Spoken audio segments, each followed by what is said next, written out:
छत्तीसगढ़ के पत्रकार मुकेश की हत्या हो जाती है और उनके शव को लैट्रिन की टंकी में डाल दी जाती है। इस तरीके से पत्रकार का हत्या हो जाना लोकतंत्र को बहुत बड़ा झटका है। इस आखिर क्यों हो जाती है, क्यों होती है पत्रकारों की जो है कि हत्या? इसकी जानकारी लेने के लिए आज हमारे स्टूडियो में नए मेहमान हैं अनिल वर्मा जी।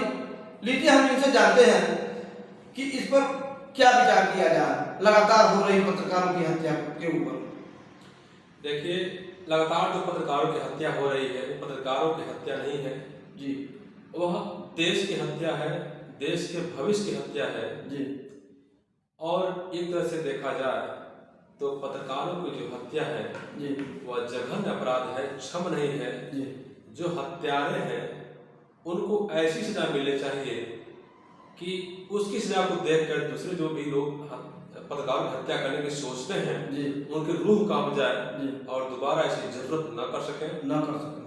लेकिन सवाल यह है कि आए दिन पत्रकारों को प्रताड़ना क्यों सहनी पड़ रही है, पत्रकारों की हत्या क्यों हो रही है? जी, तो इसके पीछे आपको जानना होगा कि पत्रकार है क्या, पत्रकारिता है क्या।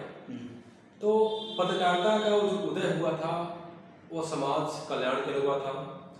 जो समाज में विकृतियां हैं उसको दिखा करके उसको समाप्त करने के लिए हुआ था। वो काल दूसरा था, आज काल दूसरा है, समय बहुत बदल चुका है जी। आज हम सब लोग आज़ाद हैं, आज़ाद भारत में रह रहे हैं।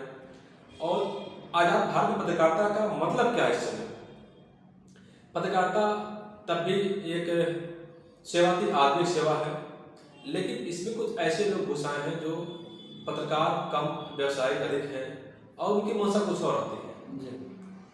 लेकिन जो वाकई में देशभक्त पत्रकार हैं, जो कमियों को दिखाते हैं और उसको सुधार करने की कोशिश करते हैं, उनकी हत्या हो जाती है। ये अपने आप में बहुत ही भयावह है और मतलब सोचनीय और चिंतनीय विषय पर है ये।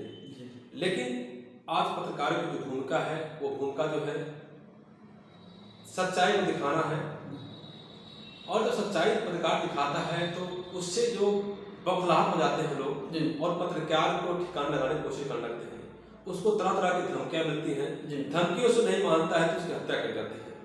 लेकिन सवाल ये है कि कौन लोग ऐसे होते हैं, पत्रकार किनकी कमियों को, बुराइयों को दिखाता है सुधार करने के लिए? तो देखा जाए तो एक तरह से जो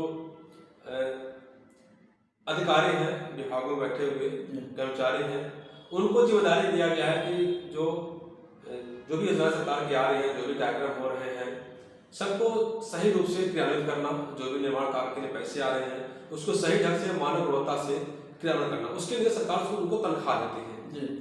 लेकिन कुछ ऐसे धनलोलुप अधिकारी होते हैं जो सारे नियमों कानून को ताक पर रख करके भ्रष्टाचार में लिप्त हो जाते हैं।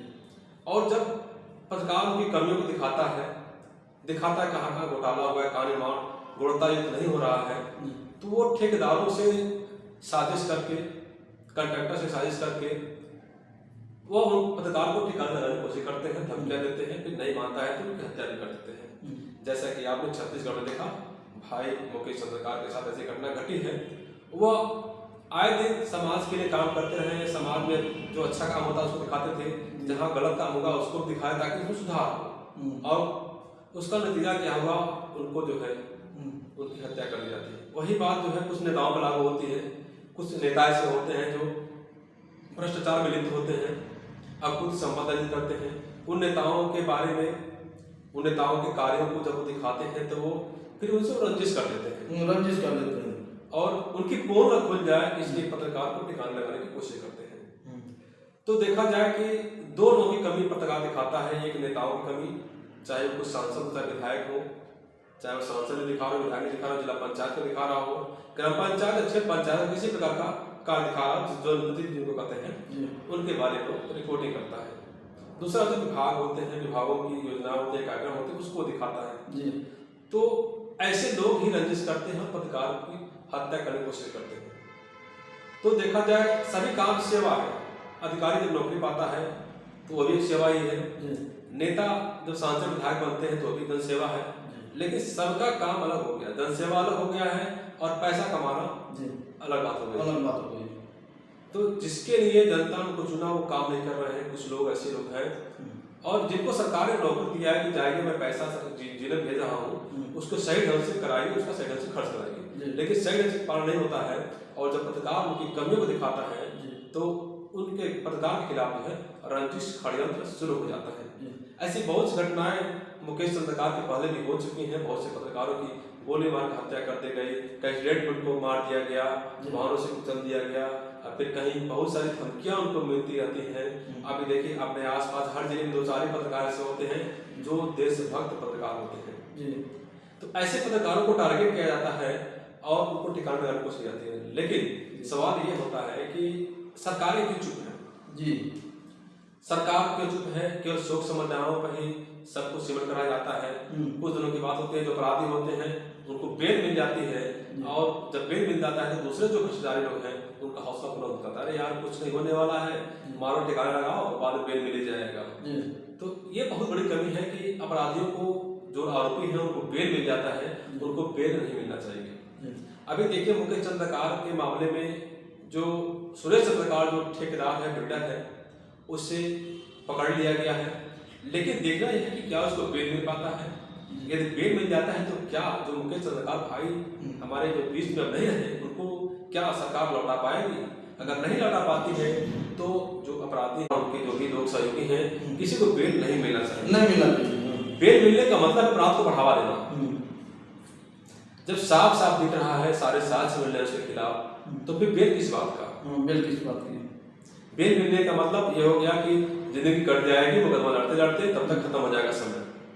तो यही एक बड़ी वजह बढ़ के सामने आती है कि जब किसी पत्रकार की हत्या होती है तो राजनीतिक पार्टियां खामोश रहती हैं, क्योंकि अक्सर देखा जाता है कि सभी कुछ न कुछ राजनीतिक पार्टियों में गलतियां होती हैं, कुछ उनके नेता गलती करते हैं, तो पत्रकारों को दबाने कुचलने का बहुत बड़ा खरा नजर आ रहा है।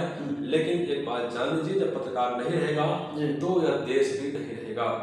कौन दिखाएगा कमी को? कौन दिखाएगा कमी को? कौन बताएगा कहाँ भ्रष्टाचार हो रहा है? आप देखिए कोई एक सोशल मीडिया ही है, यूट्यूब है, न्यूज पोर्टल है, प्रिंट मीडिया है, ये सब लोग कमियां दिखाते हैं तो सुधार होता है उसमें। अगर वो लोग अपना आंख बंद कर लें और कान बंद कर लें तो फिर क्या होगा? तो आखिर पत्रकार क्या करें इसके बाद? पत्रकार क्या है? बहुत बड़ा संकट है। पत्रकारों में सबसे बड़ी कमजोरी है कि एकजुटता नहीं है जी। विभिन्न संगठनों में पत्रकार बटा हुआ है जी। जब पत्रकार आज दुनिया में सबसे बड़ी ताकत है जी, वो चाहे विधायक पालिका हो या कार्यपालिका हो, सब पे भारी है, लेकिन वो अपनी ताकत को समझ नहीं पा रहा है। यदि सभी पत्रकार भाई इकट्ठा हो जाए, एकजुट रहें और कानून बनाने के लिए सरकार को बाध्य कर दें कि पत्रकार को कोई प्रताड़ित करेगा, धमकी देगा या उसकी हत्या करेगा तो रूह का बात देने वाले उसको सजा मिलेगी। इस प्रकार का दबाव सरकार को बनाना चाहिए। अगर नहीं बना पाते हैं तो फिर ऐसे ही पत्रकारों की हत्या होती रहेगी और हमारे जो पत्रकार साथी हैं ये ऐसे ही परेशान होते रहेंगे। तो पत्रकारों को छूना होगा।